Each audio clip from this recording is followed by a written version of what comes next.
if you have a community built, you have people to sell your book to. And your book should be the beginning of your journey, not the end of your journey. If you're asking people to buy your book, ask them to buy at least 10. What do you think separates the great books from every other book? The book needs to promise and deliver on a transformation. A lot of people say they want to write a book. And most of the time, what they really want is the outcome they think that book is going to generate for them. More attention, more authority, more opportunities. But they don't think much about what they're supposed to do after the book is written. So the book gets written, maybe.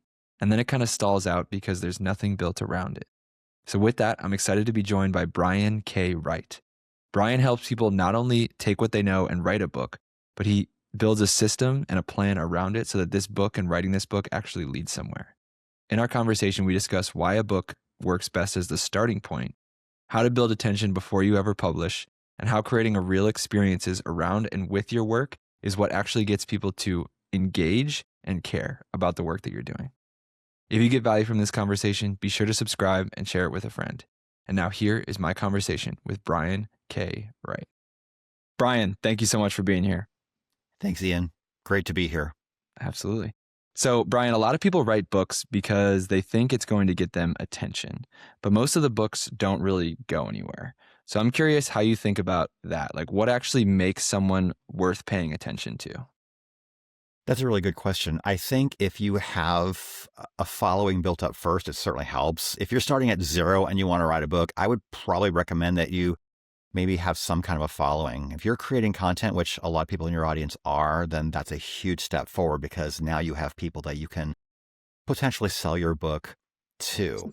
But I think books can be a very valuable part of your entire experience because some of the best marketers in the world, some of the best entrepreneurs in the world are about creating an experience. Even if you go into the music world, Michael Jackson was brilliant at creating an experience. Madonna creates an experience at her concerts. I've not seen her, but I've seen videos of her. I have attended a Janet Jackson concert before. That was a masterclass in everything you ever want to know about grabbing and keeping attention for 2 hours. It was absolutely phenomenal. Amazing. But have some content. You can do videos, you can do live streams, you can write blogs, you can write magazine articles. You can be on shows like this where you can get the transcript and you can repurpose part of it, or as I'm sure you probably do, you repurpose clips of this to post on social to get people to watch the entire episode. I do the exact same thing. I've got my radio show, Success Profiles Radio. It's been going for over 14 years. I've got almost 650 hour-long episodes. I do Ultimate Achievers Magazine, which I've published since December 2017, which the idea from that came from the radio show because I realized I had all this great content that I hadn't been doing much with. And so I just repurposed part of that show into a feature article for the magazine. And I asked people to contribute, and all my content is made, a lot of it by other people, and they're very happy to contribute. So it's about building a community. And to come back to your original question, if you have a community built, you have people to sell your book to. And your book should be the beginning of your journey, not the end of your journey. It's not the culmination of your journey. It is the magnet by which you can propel yourself into other streams of income, such as having events, such as coaching, such as speaking at other people's events, in which case you can sell your book at your event and sign. Because if you're doing a book signing at an event or at a bookstore, you are the celebrity of the moment. And people love to connect with people who are doing that. Yeah, you just establishes so much authority for you in the room if you can find your way onto a stage, or if the whole event is about you signing a book, for sure. But that all starts by having a group of people that care about what you have to say, right? And that starts by building a community, and that takes time. And you do that through content creation, providing value to some group of people. And you do that through whatever medium works for you, right? There are thousands of different ways that you can create content and do it. But you just find, like, what do you actually enjoy doing? Because if you don't enjoy it, there's no way you're going to stay consistent long enough to do it to the point where you can get results, right? Like, I struggle with scripting out videos, doing scripted content. Like, I struggle with it. I still do some of it, but I love conversations with smart people like you, like doing this kind of podcast. So I love doing this podcast. I look forward to it. And it's just a way that I can stay consistent in creating content. And yeah, if that's, just find what works for you, find something that you enjoy doing as far as like content creation, providing value to others through content. And then you'll just be able to do it consistently. So there's something Yeah. that you mentioned there in your answer, and you talked about the great marketers, the great business owners, like they're all about creating an experience. So Mhm. how does the idea of creating a book or creating that community, how does that idea of creating an experience play into that idea of building community, writing a book? That's a great question. I think if you are creating an experience with your book, you can have book signing parties, which I have sometimes done when I've released a book and I've invited friends, family, whoever, on social media. And when I lived in Arizona, which I know you do now, I had a book signing party and I was renting an office somewhere and they had a conference room and I just invited people to my book signing party. It was basically an open house format for a couple hours. I had pizza, I had pop, and the people who already bought a book at Amazon or not were on Amazon or at Barnes and Noble because I was working with Morgan James Publishing. They got me in bookstores. They would bring their book for me to sign, and the people that didn't already have a copy, I would sell a copy right there. And so it's a Nice. great way to sell your book and to engage with your community. You can Got it. also use clips from that experience to post on social media. What you can also do with your book is you can do a live stream for 5 to 7 minutes about one topic in chapter 1. And then the next day you do a live stream on one topic in chapter 2, and so on until you complete the book. And then when you're done, you go back to chapter 1 and pick a different idea. You see where I'm going with this? You can create content for well over a month on your book. And if you think people are going to get bored with it, no, the only person who will get bored with it is you. Because the Right. way algorithms go, not everyone's going to see every single live stream you do. In fact, it's frequent when I start posting about my new book and someone on day 5 or 6 will say, I didn't know this. I didn't see anything about this. Well, the algorithm isn't being shown to you every day. So it's a way to create an experience. In fact, I've gone to book signing parties at restaurants. I know a guy who was on my radio show. He called himself the cowboy philosopher. He did a book signing while sitting on a horse. Very memorable, very on brand. Yeah. I If your love it. book is on something a little artsy, you can see if you can get a book signing done at a museum or an art gallery. So you can leverage the type of book that it is to the environment. You don't have to do your book signing in a bookstore, although it's great, but know this, not everyone who's going to a bookstore is coming to see you. They are coming for their own reasons. And so, I mean, we can talk about how to do a book signing if you want to at a bookstore, because it's a completely different animal than inviting your friends to come to your book signing outside of a bookstore. For sure. Yeah. Okay, got it. So that makes sense. So the idea of experience and the value of experience comes in once. I mean, it definitely, you want to create an experience for the reader of your book, and that just comes through in your writing, which we'll definitely talk about because I'm super Mm-hmm. interested in learning how to write Yeah. better. I know that's a Yeah. skill that I have a lot of room for growth. But the main idea with how experience plays into the game plan is once you have finished the book and it's out there in the world, you want to create experience around the book where you have these book signing parties. You create these kind of on brand memorable moments with the Mm-hmm. theme or topic of your book to Yeah. help in that the promotional side. Is that right? Yes, exactly. And I know people who have done book launches on Amazon and they will say, screenshot me your receipt and send it to me and I will give you a free whatever. Yeah. And I one of love it. my clients actually decided to construct a raffle. And so he would raffle prizes to people who bought, let's just say, at least 10 books minimum. And Yeah. so that this is a very, very important point. If you're asking people to buy your book, ask them to buy at least 10. If you don't ask them to buy multiple copies, they won't. Tell them, give these to your friends, family, and people you care about. Give this book to another entrepreneur who you think might benefit from this message. And gosh, I remember I was at an event where Ed Milet was speaking, and he had just released The Power of One More. And what he did is for everyone in the audience who bought 250 copies at retail price, he was asking people to spend $6,000.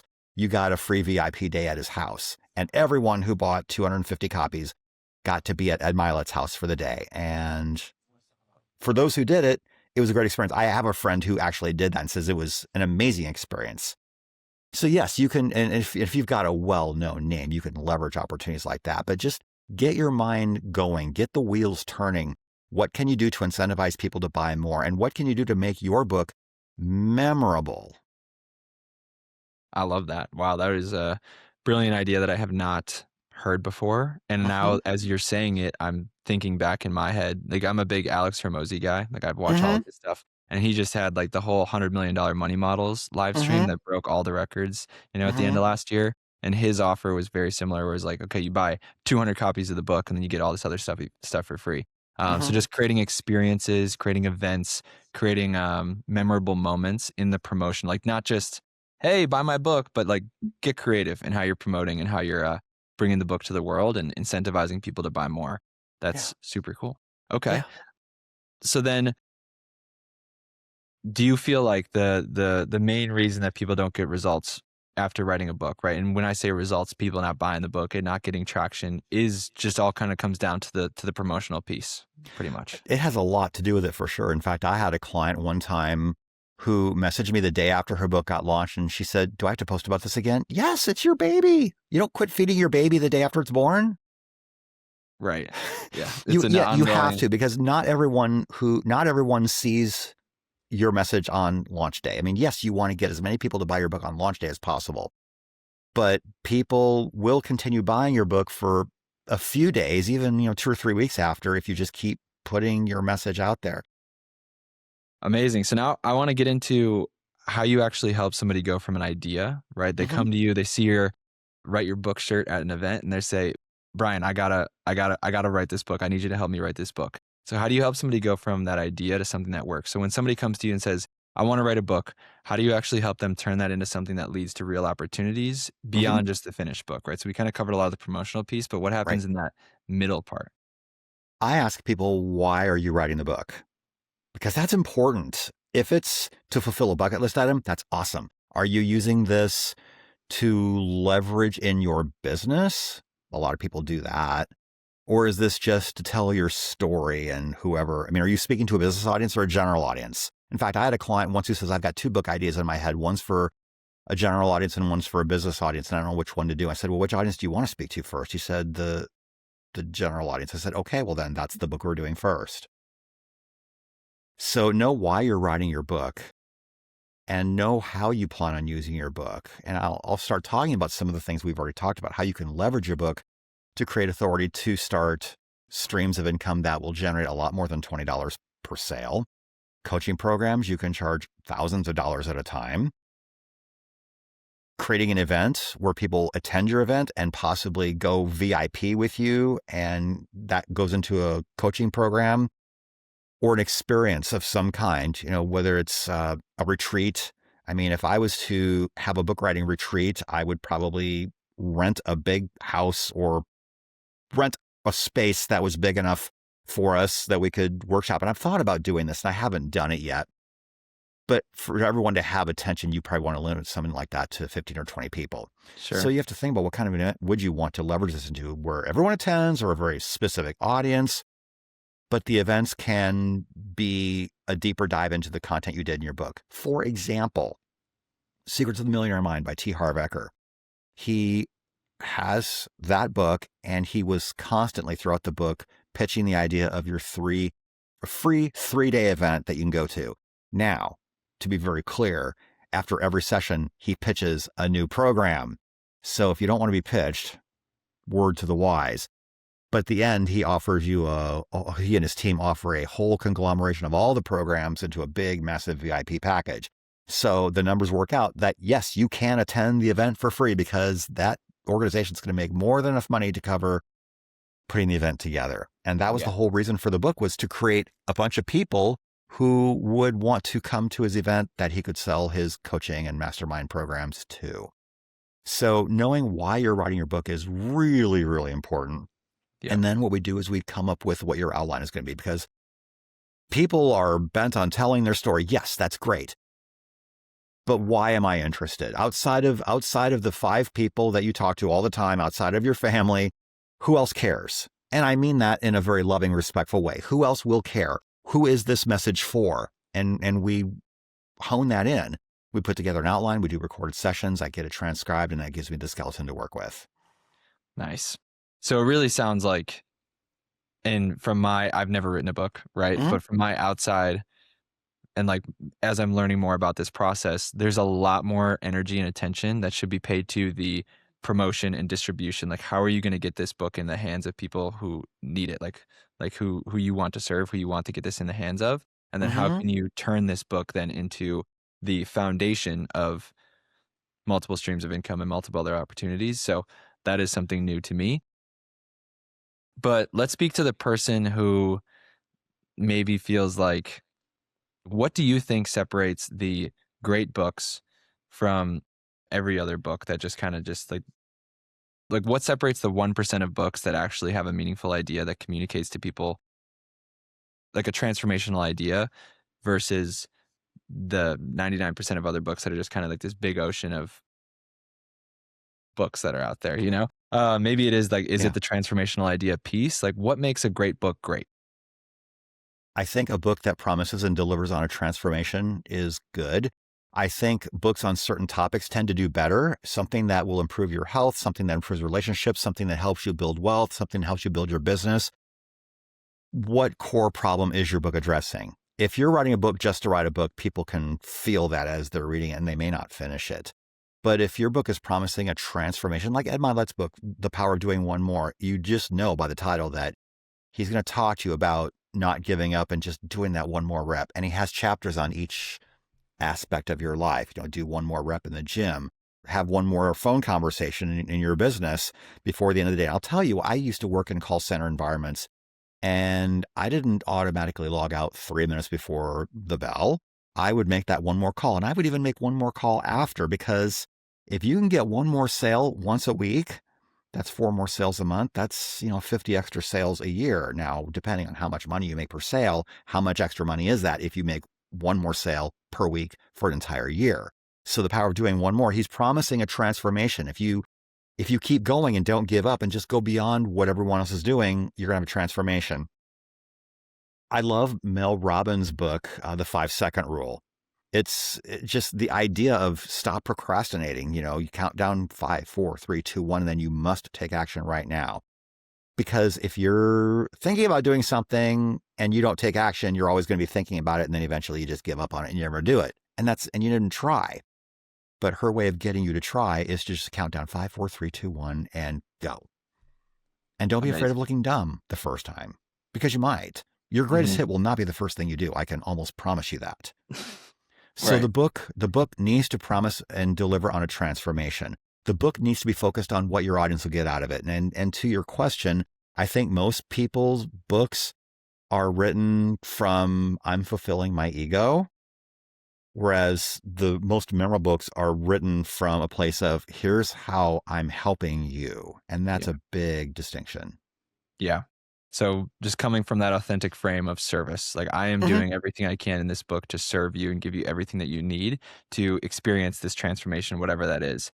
And it sounds like too, like there are common themes. I think Hermosi has broken this down into one of his books where there's like 5 things, like relationships, finances, health. There's like 5 common themes that will just always be relevant for people.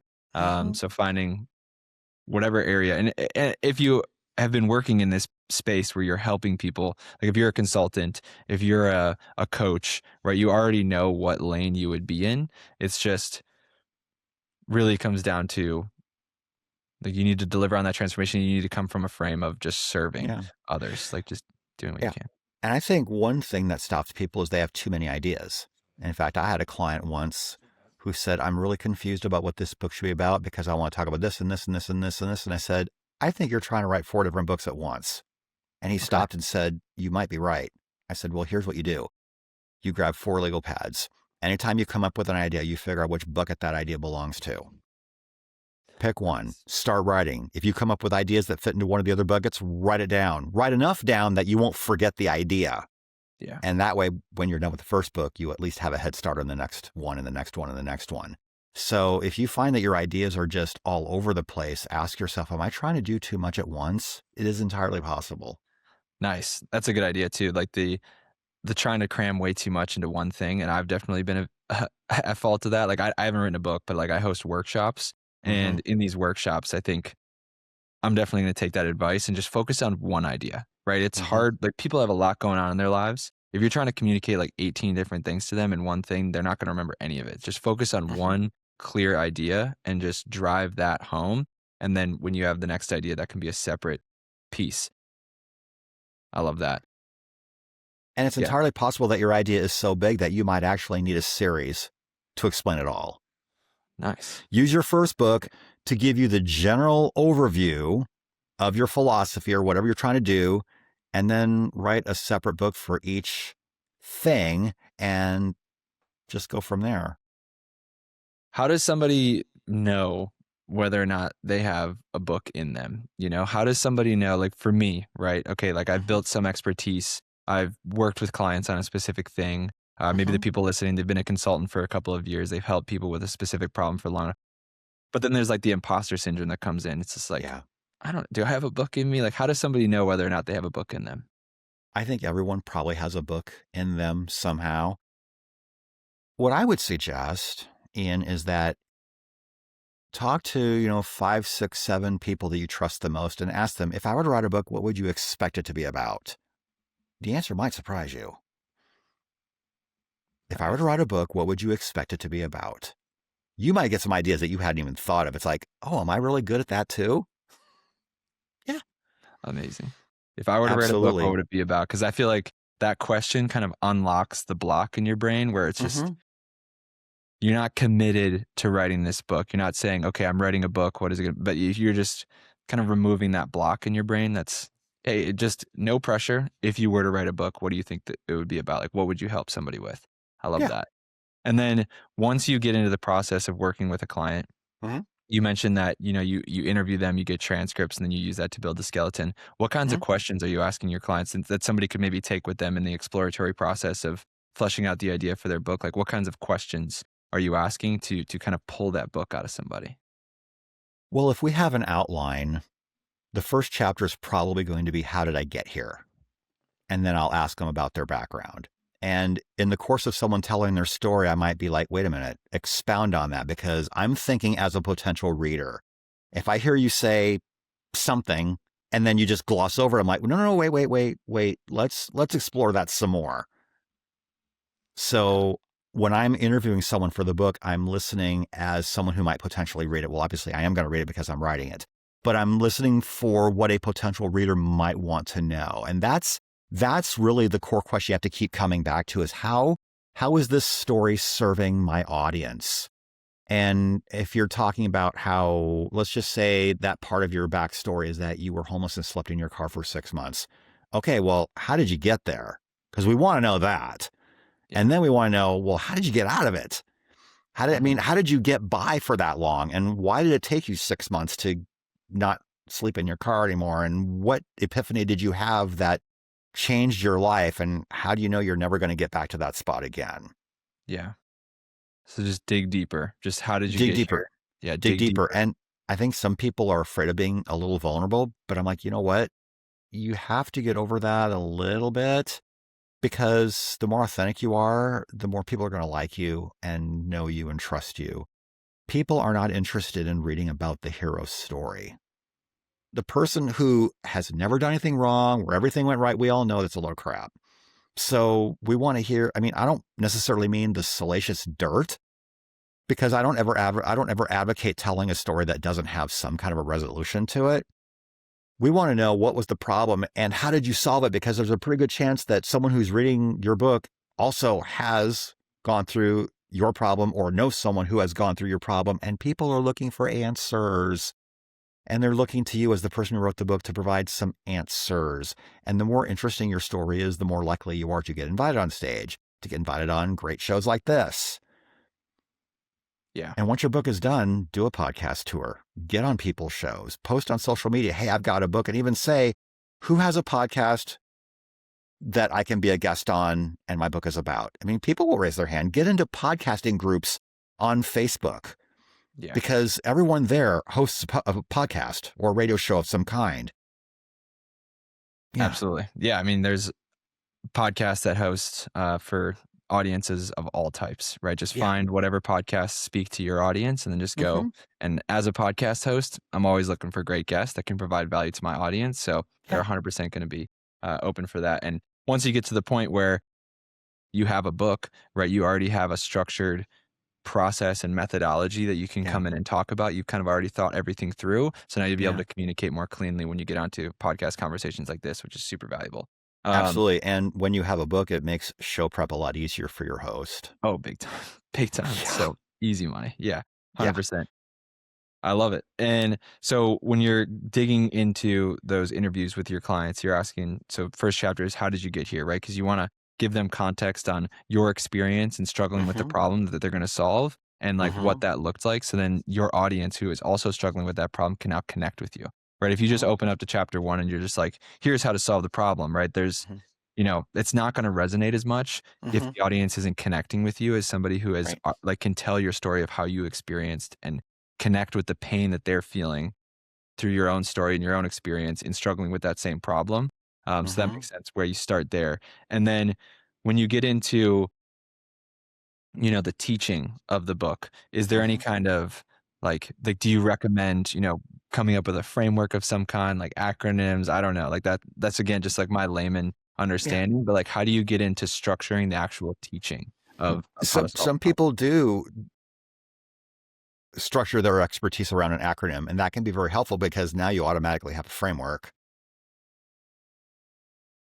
So, I mean, let's just say, just for the sake of example, your framework is logic, LOGIC. And so each step in your framework starts with that letter, and whatever it happens to be, you can pick whatever word fits. A specific example escapes me at the moment, but acronyms are a great way to structure your book. Yeah, it's great. And the other thing too is you want to get some feedback from audiences while you're writing. What do you want to know about this topic? If I were to ask you to read this book, what would you expect me to talk about? Nice. So yeah, don't just wait to talk about your book once it's done, but talk about your Right. book while you're in the writing process and get Yeah. feedback from your potential readers as you're writing the book. That is a really brilliant idea where it's don't just be in a cave writing your book in complete isolation, but actually be communicating with your audience while you're in the writing process. It sounds Mm-hmm. a lot like, building a business, building a product, building a service, right? You're going to have your own ideas, your own assumptions about what you would want to put in this product or service, but you're only really going to know what people actually want when you ask them, Mm-hmm. right? When you give it to people, when you ask them. So have a group of people that you trust or in your audience and your potential audience that you can communicate with and ask them and be like, hey, if I were to like teach something about this topic, maybe chapter 1, chapter 2, whatever, what would you want to learn? Like, what would you expect to learn from that? I think that's a really good, that's a golden nugget right there. Yeah. And if your book is about health and fitness, I mean, maybe you're a personal trainer. Some of your clients are trying to lose weight. Some of your clients are trying to bulk up. Some of your clients are looking to compete in bodybuilding shows. Those are three very different people. So maybe you might want to have a chapter addressing each one. And your book can be a guide to where I'm only going to read the chapters that apply to me. And there's nothing wrong with that. As long as your reader is getting out of the book what they are looking for, that's the critical point. Mm-hmm. Absolutely. Amazing. So even when people know what to do, like write the book, promote it, stay consistent, maybe it's even somebody who just like, I have this idea for a book. I know that this book would be great. Like I've helped a lot of people with this specific thing, but most people don't actually follow through and write the Mm-hmm. book, right? Very small percentage of people actually follow through and write the book.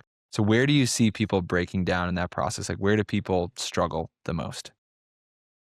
They don't schedule it out. They don't make it a priority. They let things get in their way. Life happens. Life Yeah. happens. I mean, when I was writing my first book a long time ago, I think I finally released it in February 2009. It was a student leadership book, but I worked on it for a long time and I just would only write when I felt inspired. But I finally got the book done because a Marine friend of mine said, "Hey, are you going to so-and-so's conference in 4 months?" "Yes." "I hear you're working on a book?" "Yeah." "How far along are you?" And I told him, he's like, "I want to read that book. I want that book in my hand by the time we meet up in February." I'm like, okay, I can't disappoint a Marine.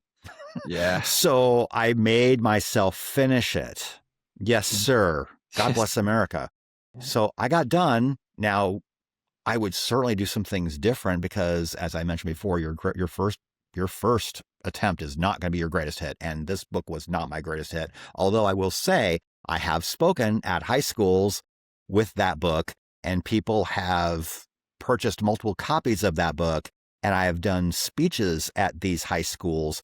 In fact, at one school, they bought 55 copies in advance, and I delivered them to the school. It was in Arizona when I was living there. And by the time I showed up a few weeks later, it was an English teacher who taught 4 honors classes. So she had 4 sections of an honors class. I spoke to all 4 of her classes that day. Nice. They all read the book in class before I showed up. I was blown away, and every group wanted me to sign their book. And they were marking and I was blown away. I was humbled beyond belief. And people would ask me questions. So when you said this, what did you mean? It was really a cool experience. In fact, there was one school that liked me so much that they invited me to speak at their commencement in May. Wow. I had 15 minutes. I normally speak for 45, but I gave them the fun-size Snickers version of my presentation, and I did it in 15 minutes. But yeah, it was a really cool experience. So doors will open up when you write a book. Doors will open up when you have a radio show. Doors will open up when you publish a magazine. I've gotten to do red carpet interviews at 2 different movie premieres because the person who put those things together knew who I was and what I did, and he had a great experience with me.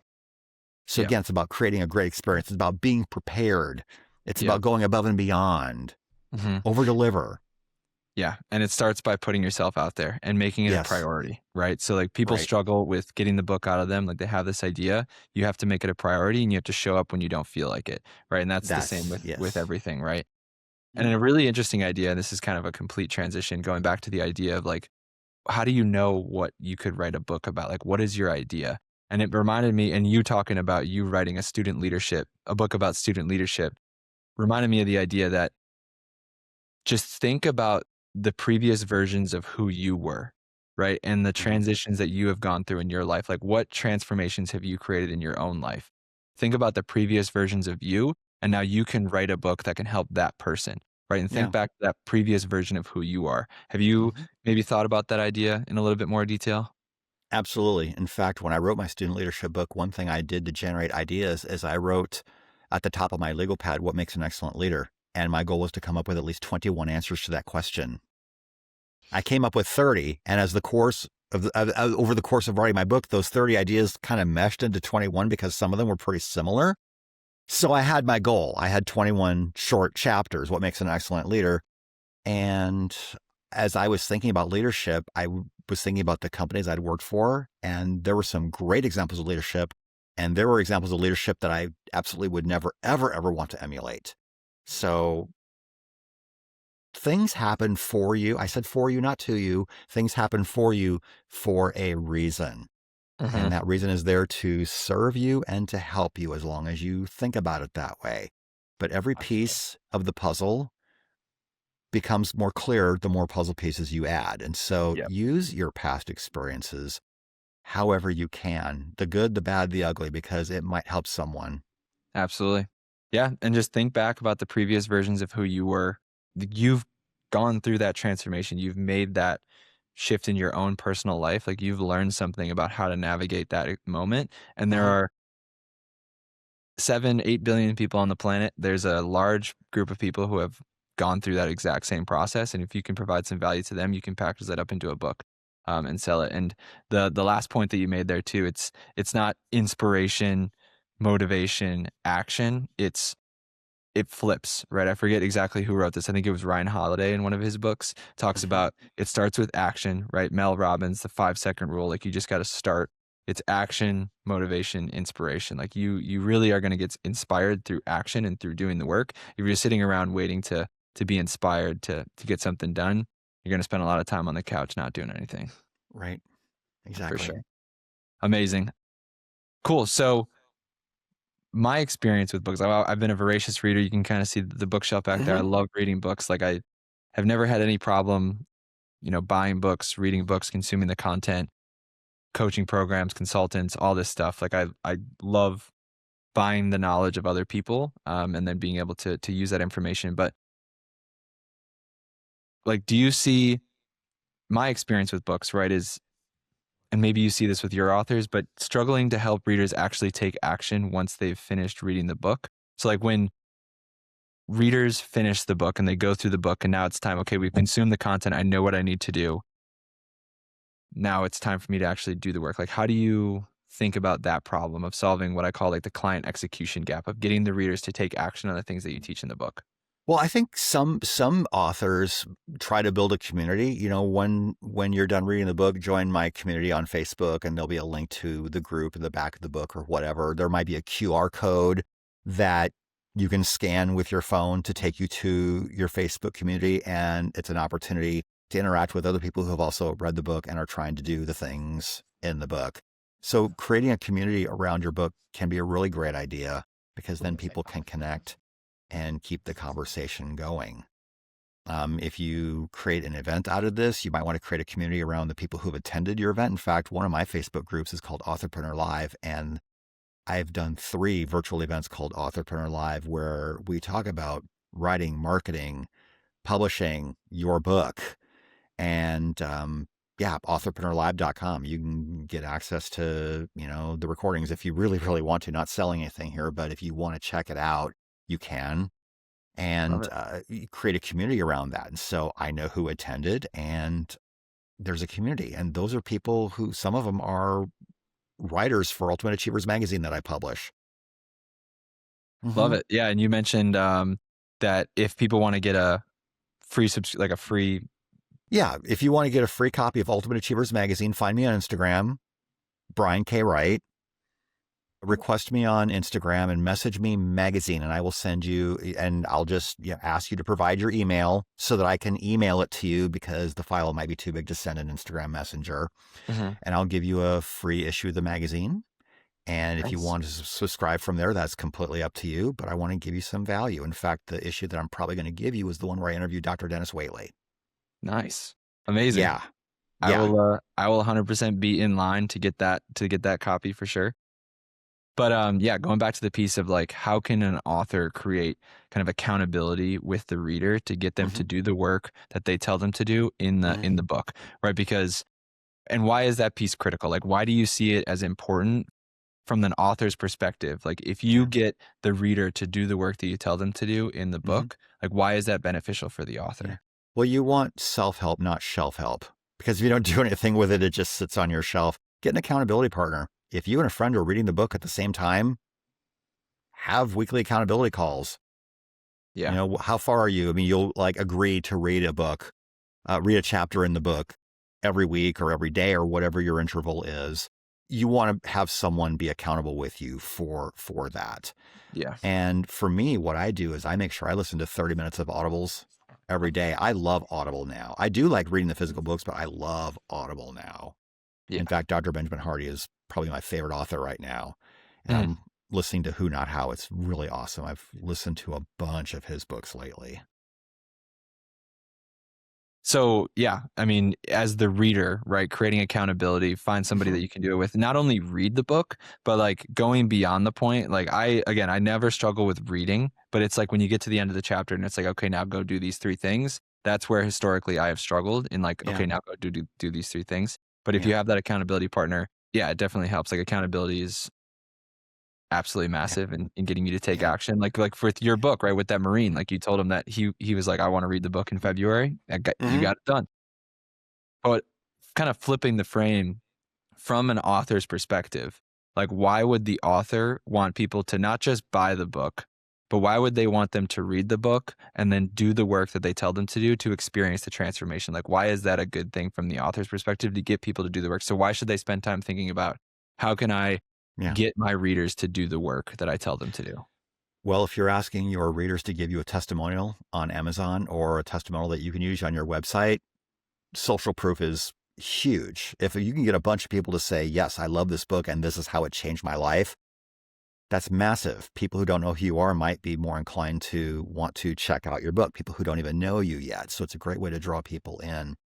But yeah, I mean, I think as an author, you want to know that something that you generated made a difference in someone's life. In fact, with that student leadership book, one of my cousins was unemployed at the time that I sent him my book. And he told me later my book helped him get a job. I mean, wow.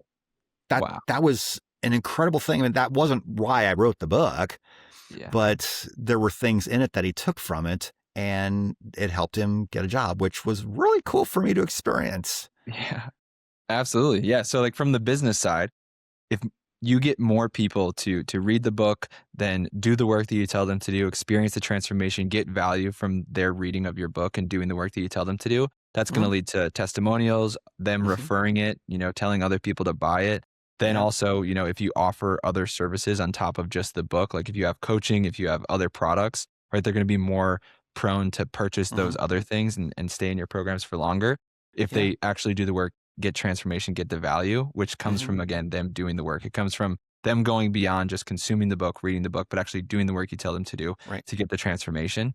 Yep. So from a business side, but then from like the more heart side, right, you're Mhm. going to help more people create transformation, provide value, which is and change the world, right? On Yeah. whatever scale that looks like. Yeah. And if people liked your first book and got a lot out of it, they'll probably buy your second one too. Right. 100%. No doubt about that. Brian, amazing. Thank you so much for your time. I have one last question for you. Mhm. This is a recurring question I ask every guest. If you had a giant billboard that everyone in the world could see for 10 seconds, what would it say and why? Write your book. Change the world. That's what I thought. Yeah, 100%. Yep. Why that? Why is that something that you care about? Because I think everyone has something to share. I believe that no matter what station you're at in life, I can learn from you. I mean, whether you are far beyond me in the journey or whether you're not quite as far because you haven't had as much experience yet, I can still learn something from you because sometimes I wish I would have bet on myself sooner. Mm, And it's inspiring for me to see younger people bet on themselves ASAP when I maybe didn't bet on myself quite as soon. So I can learn from everybody. amazing. Yeah, that's a super productive mindset to have, that you can learn from everybody, every interaction that you have with somebody. And then it's funny that you use that language, betting on yourself, because I use that all the time. Right. And I Mhm. think that we're kind of making a shift. We're shifting into a era where I think more people are going to have to take a bet on themselves to go out and Mhm. create value in the world, Mhm. aka, write a book, become an entrepreneur. Just because I think that opportunities and finding a job from, in other places is going to be harder to find. Yeah, I'm definitely in line with you that Yeah. take a bet on yourself, write your book, change the world, go out and make things happen and take control. So, Brian, thank you so much for the time. Thank you, Ian. It was fun being here. Thank you for listening. The part of the conversation with Brian that's really stuck with me is his focus on creating an experience with your customers. Not just putting something out and hoping people find it, but giving them something that they can step into and really remember. The book is part of that, but it's not the whole thing. It's the events around it, the way you involve people, the way you keep them engaged after they've read it. That's what makes it stick. And it explains why most books don't go anywhere. There's no experience tied to them, so there's nothing for people to connect to beyond the words on the page. The people who do this well treat their work like something people can participate in, not just consume. That's a useful lens beyond just books, too, right? It applies to content, programs, anything where you're trying to hold attention and build a relationship with your customers over time.